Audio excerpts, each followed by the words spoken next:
61 days until I run the entire length of Germany. Episode 3. Welcome back. Thank you to everyone who tuned in for the first episode.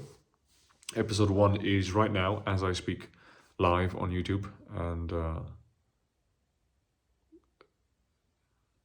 by my understanding and my own metrics of expectation, quite a few people actually watched it. And I got some good feedback. Some close friends either commented on the video or texted me, which was very nice. Thank you. Thank you very much. It's strange because I was disappointed with the video when it was finished. And I only uploaded it because I agreed with myself that I will. But I really didn't think much of it. And if one were to gauge the reactions to the video, one would think it's good, it's very good. So thank you. Right, so what's going on with me? It's very late. It's 3 a.m. right now. In case I yawn, I'm sorry. It's very late. This time it's not so much just the uploading of the YouTube video as much as it is that I've been wasting time today, quite a lot. And the reason I've been wasting time, I have to admit, is because I failed to build momentum today. Admittedly,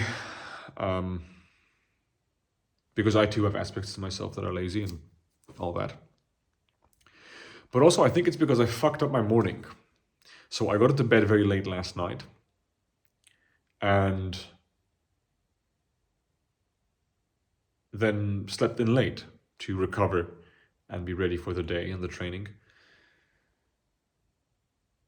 And I find that when I leave the bed, when I go about my day and I start late, it's very difficult to build momentum. And a day that is packed with a tight schedule and multiple singular individual tasks that need accomplishing, it requires momentum. It requires almost a sort of flow from one thing to the other. Excuse me.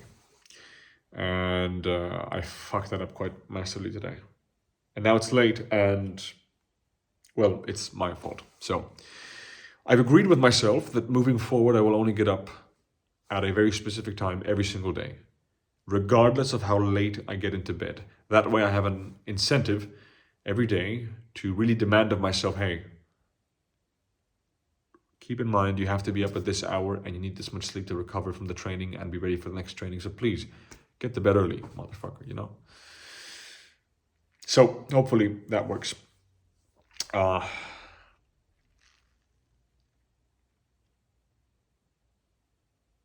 Right, so me, what's been going on?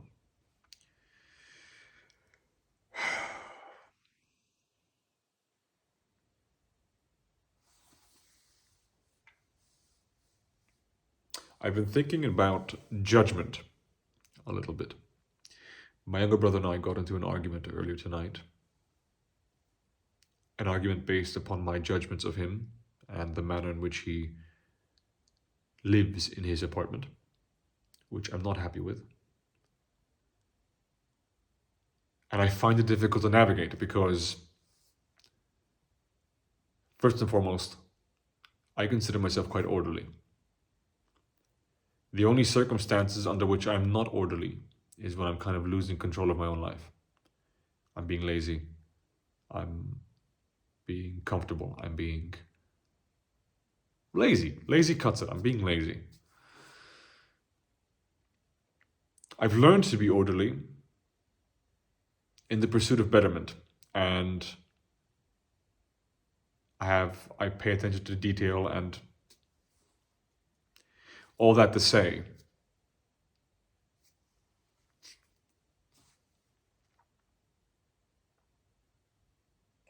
in this argument, I judged him for the way he lives in his apartment, and we kind of got into it.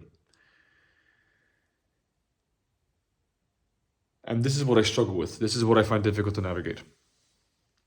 I'm his older brother. We're quite close.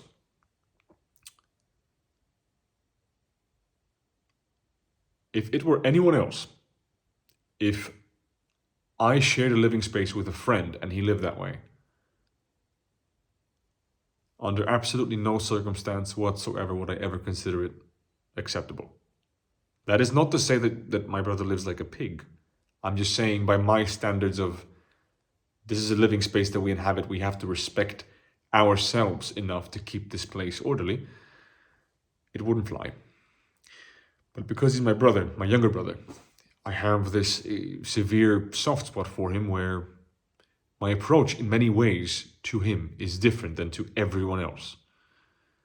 So where I would openly and perhaps even to a degree aggressively critique someone for something, I find myself being much more understanding with him, with my brother.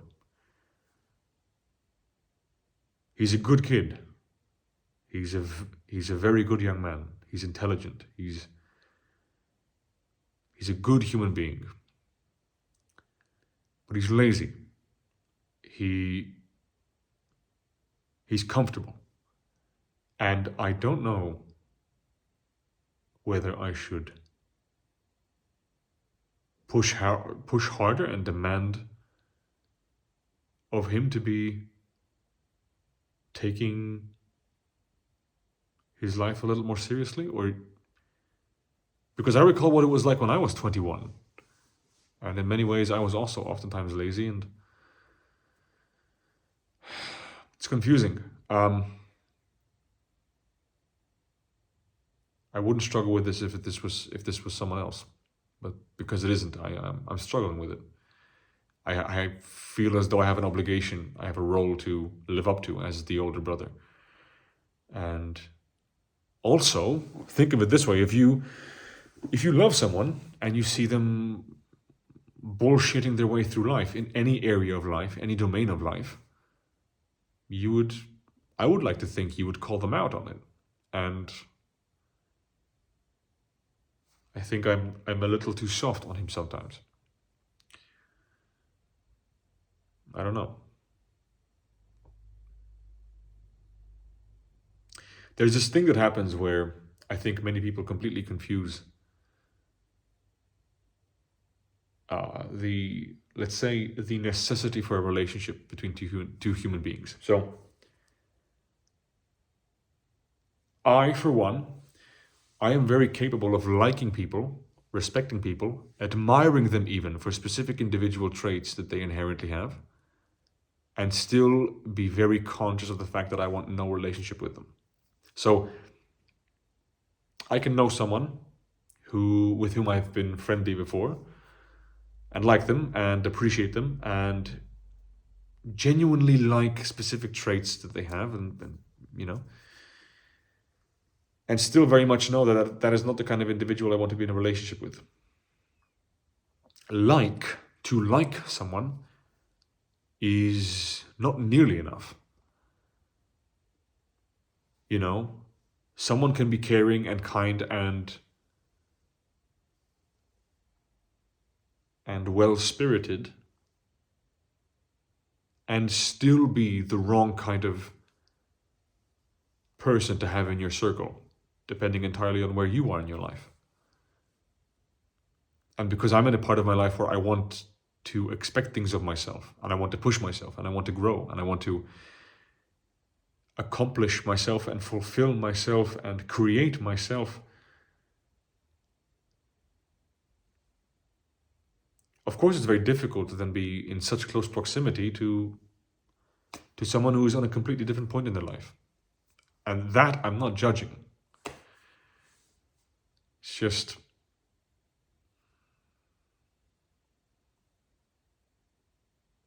after a conversation like we've had it tonight, I feel like a bad older brother. I walked away from the conversation having gotten relatively loud and passionate in an aggressive way. I was in the right. I do believe in terms of argument I was in the right, but nevertheless the approach was not ideal. I read this thing.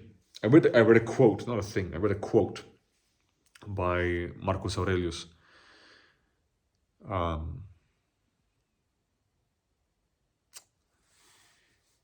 regarding judgment. Hold on.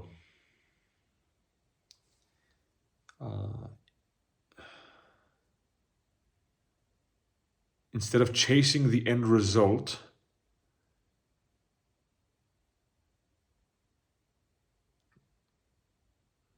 hold on, fucking hell. I have it. Yes. Good. Instead of chasing the end result, focus on embodying the work. No, that's wrong. That's the wrong one. No.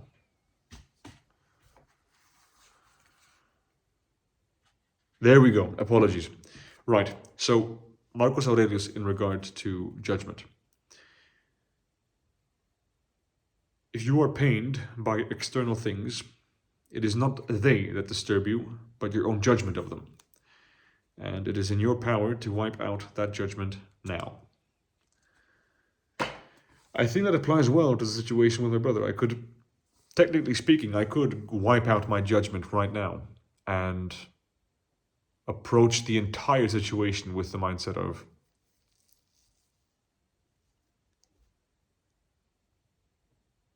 understanding and compassion and empathy.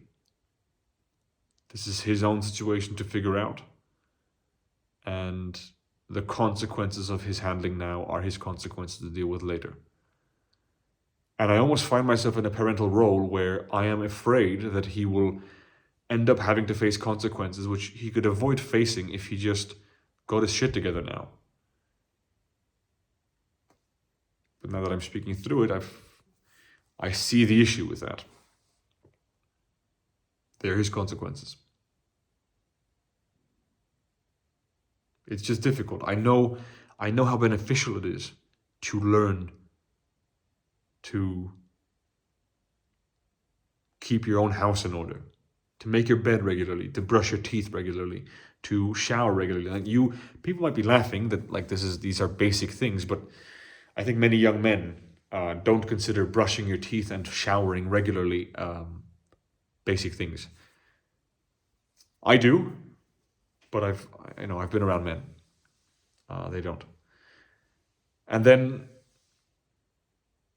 to me, the manner in which I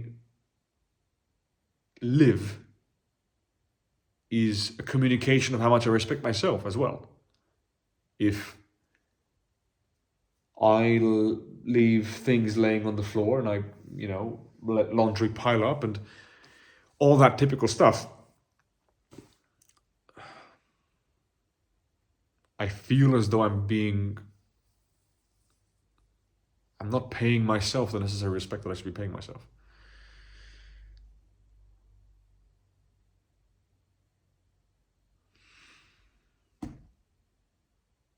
Well, perhaps it's best if I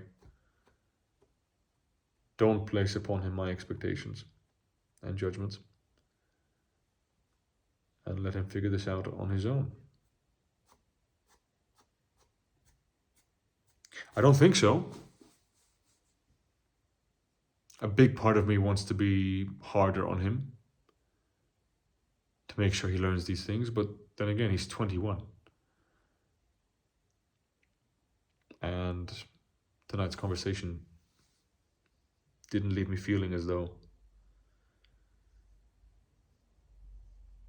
I did a good job. So, well.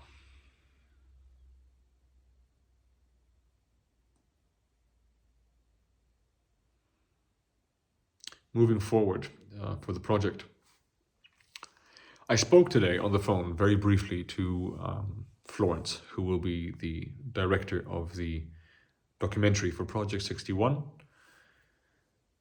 We spoke briefly on the phone and she communicated with me that she's worried that we won't find the funding for the project and thereby won't be in a position to pay everyone on the camera team the money that they deserve for the work they'll be doing. And I worry about it too, I really do.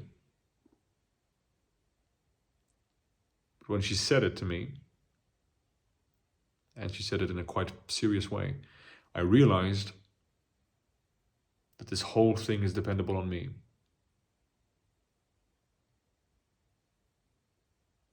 and not to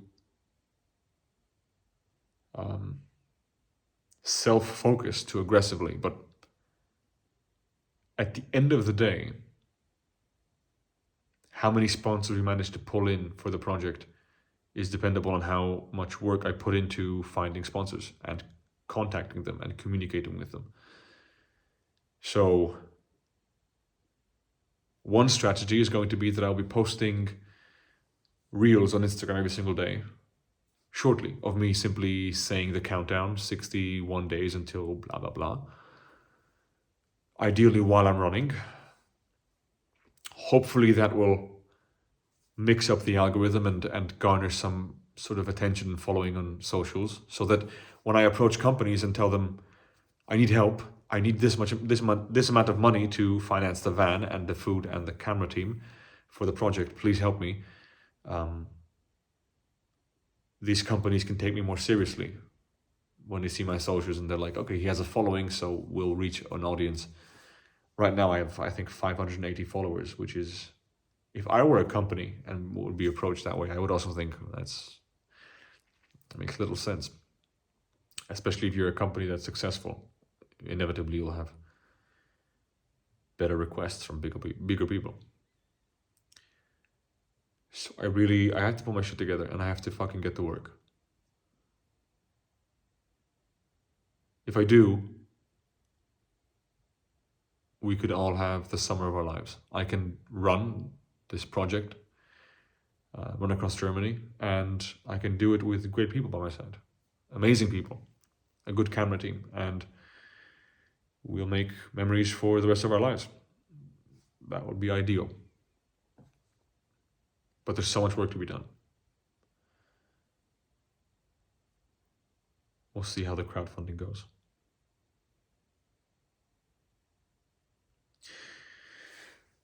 Anyway, this is so strange. Like I've reached a point now again where I feel like I've just ranted and none of this could be of any value to anyone listening. And I realize I shouldn't be focusing on the value that I'm providing. I should be focusing on simply being honest and leaving it that way.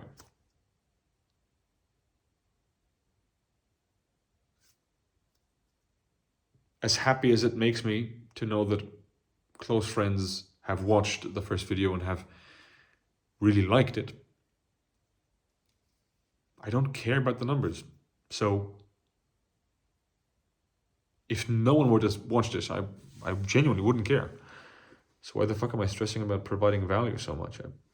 Perhaps because it's new. Perhaps because I'm just starting out. Anyhow, I'm gonna cut it here. There's still so many days to do of this, so still plenty to say, I suppose.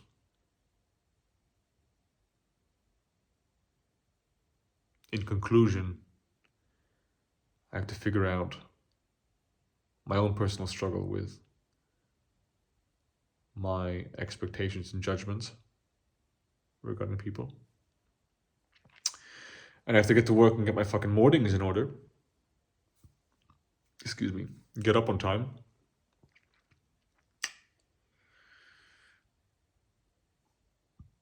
And enjoy the process. Work very hard and enjoy the process. I'm going to be old one day and I'm going to be telling stories of this.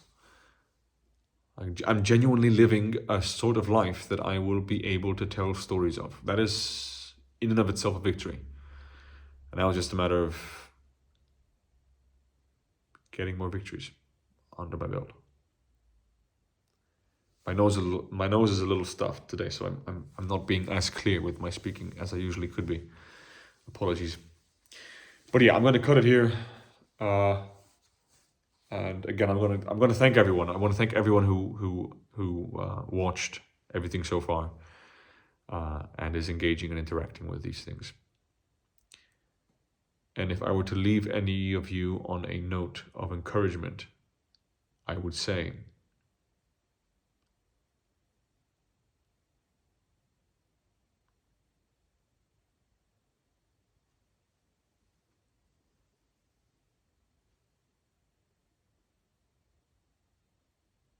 you are part of the human collective. You are a member of the most powerful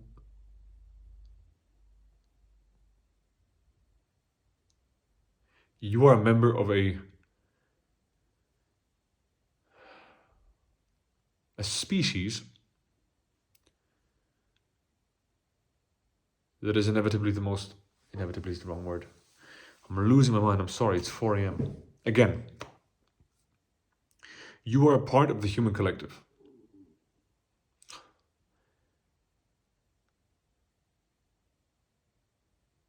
You're a human being. You're the most powerful animal on the planet.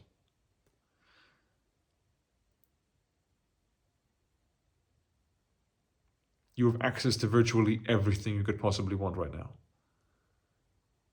Wisdom galore on the internet for free. Good, valuable wisdom. All the information you could possibly want. Get yourself in order. Spiritually. That's the key, I think. Care for your soul. And the next time you do something and that little voice in your head tells you, you know you shouldn't be doing this. Don't do this. Please don't do this. You know it's wrong. Fucking listen, man. I don't care what it is. But the next time you hear that voice, remember. Think of that voice as your higher self. And think of yourself in relationship to your higher self as two separate sentient beings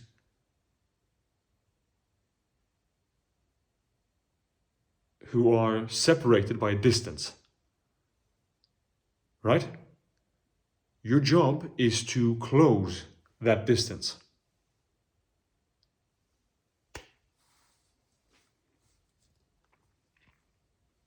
And you can. You can. You just live in a day and age where you're completely overstimulated with information. Your attention is being hijacked where it possibly only could be, and it's easy to feel overwhelmed. Slow down. Go outside. Breathe. Take a nice long shit. Eat a good meal. I mean a seriously good meal. A soul-nourishing food. Call someone you love. Slow down. And then, when you've reconfigured yourself, step on the fucking gas, brother. Let's push. There's so much we can do. And I believe we can. I genuinely do. I think we're amazing. I think human beings are amazing. Yeah. Anyway. Thank you. I wish everyone a good night. And as always, much love. Take care.